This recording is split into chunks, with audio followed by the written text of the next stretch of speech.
up on West Dakota Fox News at 9. Wildfires crawling across California, burning mega mansions to the ground. Plus, a Bismarck brainiac continues his winning streak on Jeopardy! But first, concealing and carrying across state lines. This is West Dakota Fox News at 9 with Molly Martinez and meteorologist Henry Blakes. Your first news of the night starts right now on West Dakota Fox News at 9. Good evening, I'm Molly Martinez. The House of Representatives just approved a bill allowing for concealed handgun reciprocity. North Dakota Class 1 license holders already have this right in 39 states. This new bill helps Class 2 license holders who only have reciprocity in 25 states. Daniela Hurtado breaks it down. Daniela? Molly, the House of Representatives passed a Concealed Carry Reciprocity Act. I spoke to a few people today who tell me doing your research and knowing exactly where you can actually carry your guns in other states is essential. That little bit of snow that we have, some of that will be melting, and the weekend is looking pretty comfortable for now, but the rest of your forecast will be coming up later on. Thank you, Henry. It's looking like William Hain, one of the two people accused of kidnapping and murdering Savannah Graywind, will go to trial this spring. In court today, he asked the judge to set a trial date for sometime after March. The other defendant, Brooke Cruz, is expected to plead guilty on Monday. Graywind was 8 months pregnant when she was killed and her baby was taken. Deputies with the Morton County Sheriff's Department cited a 13-year-old student for terrorizing. It comes after a second school threat yesterday. New Salem Almont High School was put on lockdown after bathroom graffiti was discovered, warning of a school shooting. The message was similar to one found on December 1st. The school immediately suspended the student until she appears in juvenile court. No weapons were found. A Bismarck man was arrested after an early morning apartment fire. The Bismarck Fire Department says they responded to a building on the 500 block of Memorial Highway around 7 a.m. Sunday. Police say they arrested 42-year-old Darren Weber Tuesday for attempted murder, arson, and violation of court order. In political news, Secretary of State Al Jaeger says he's running for re-election. The announcement comes amid indications that a fellow Republican, Will Gardner, is, quote, seriously considering a run. Jaeger says he's unconcerned with the potential intra-party race. I had two opponents last time, and I did win 62% of the vote, and so very thankful for that, to be able to have that kind of showing. Gardner says he'll make an announcement in the next few days. Speaking of elections, big changes are on the way for voters in Burleigh County. Reporter John Salling says it could switch where you cast your ballot. Lawmakers in North Dakota are taking a serious look at how they can improve their sexual harassment policy. They say the current policy does a good job outlining what kinds of behavior are inappropriate, but does not include a clear process of what to do in case of violation.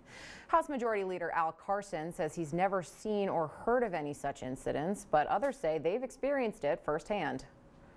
I suspect that of the women who regularly work here, at least half could identify an incident where they felt unsafe or a boundary was violated. Suggested additions include where to report harassment and determining punishment. Meantime, Time magazine is naming the Silence Breakers as Person of the Year. Gracing the cover is Ashley Judd, Taylor Swift, among others. They're all women who have called out sexual abusers. Burke began the Me Too movement over a decade ago, but it wasn't until this year that it became viral. The magazine says they're honoring, quote, the voices that launched the movement.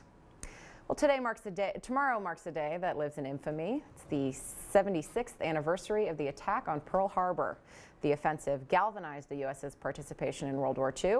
To honor the event, Governor Doug Burgum has ordered all state flags to be flown at half-staff. Well, the iconic BNSF railway bridge connecting Bismarck and Mandan is approaching the end of the line. BNSF says it wants a new one. There will be a meeting to help residents learn more about the process. They'll also hear from the Coast Guard about the proposed plan. Well, Miss America Cara Mund was back in Bismarck today, visiting Shiloh Christian High School. She spoke to students about her charity work with the Make-A-Wish Foundation and Children's Miracle Network. So I've been asked if I'm actually Miss America, if I'm married to Captain America. I've been asked if I live in a castle. I've been asked if I am a billionaire. I've gotten that one. Let's see. I got asked how many times I've fallen with the crown on. That's one, because the crown's so heavy. It's not easy being queen. One says she travels every 48 hours and lives out of 2 suitcases. Well, Glassdoor.com just announced their list of best places to work. Google coming in at number 5, and West Coast burger chain In-N-Out at number 4. Coming in at number 1, no real surprise here because it's been number 1 for a while, Facebook. The company's roughly 17,000 employees say working with smart people and abundance of food is a huge plus.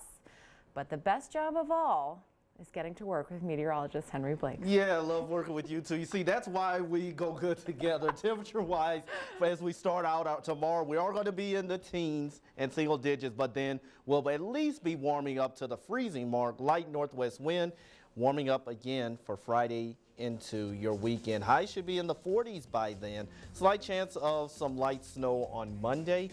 But then after that, for the time being, not looking at anything major, no major winter storms for us, and no frigid cold temperatures. So hopefully things can kind of balance off a bit where we'll stay where we should be and kind of enjoy what we've got. Henry, what was your worst job? Well, I did tell Mark, I didn't call you, you called me. So, but yeah, it was rather difficult at times. Okay. All right. That's not that bad. See you tomorrow.